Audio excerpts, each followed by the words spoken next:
some mistakes that were made in the past.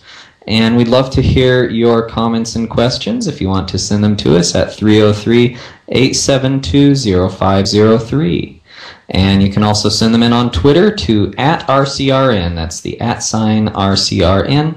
Or you can call us on Skype, add us as a contact. Our Skype name is Real Coaching Radio, all one word. So it's great to have you here today as always. And we're talking about some of the ways that we can learn from indigenous cultures and some of the ways I think we should have learned from them instead of trying to override what they were already doing. And actually, history is so interesting if you really study it.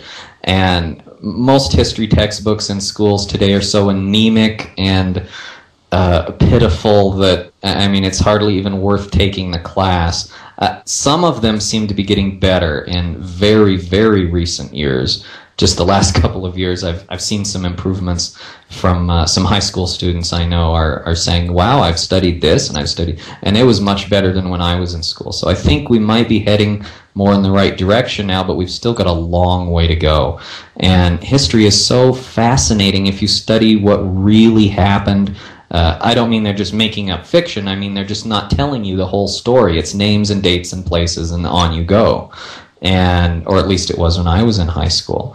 But learning, hearing the stories, seeing what actually happened between people and what can we learn from it. That, I think, is where we need to go with history textbooks. So if there are any educators or textbook authors out there listening to this right now, let's tell more stories. Let's learn from history what we can learn from it as far as how to live. A lot more and less of the rote memorization of names and dates and places, and I think we're going to get a lot more benefit out of it that way. And welcome to everyone coming in from Stickum, Blog TV, RCRN, MyRx for Living, Kite TV, and Receive It Internet Radio, our syndication channels. Thank you, everybody. It's your participation that makes this show as fantastic as it is, so thank you for coming by. So here are some stories, since I was talking about stories, of Native American healing.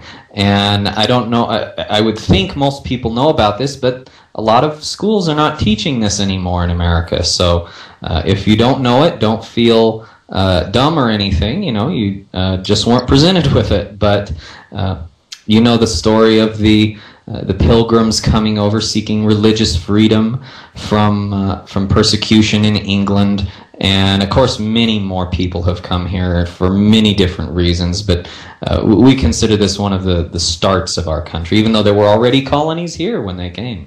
That was what we consider one of the main groups, and they came over and they had no idea what they were doing. They didn't know how to live in the wilderness.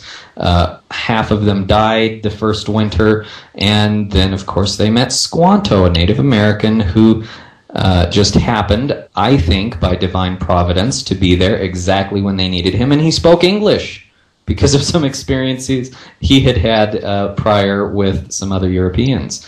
And it was provided for them, and he taught them how to hunt, how to fish, how to grow crops in the New World. They didn't know how to grow crops. If they knew anything about it, it was European crops, which were very different from the kind that grew in America. They gave them corn, and actually they gave them popcorn. So every time you go to a movie, say thank you to a Native American.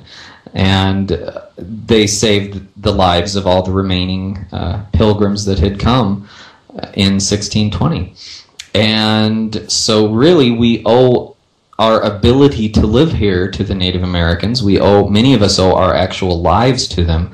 And the pilgrims and the Native Americans, I always thought it was interesting that they called them Indians. That came from Columbus. He thought he was in India when he landed in America, so he called them Indians. Little funny faux pas there of his. But he also gave the world cayenne pepper, so we mustn't be too hard on him. So, or he brought it to the rest of the world. But anyhow, again, humans, we do some things right, we do some things wrong. and we can learn from what we do wrong and do better next time. So, and he also did some unintentional harm as well, bringing new diseases and other things, and a mindset that the European way of doing things was better than everybody else's.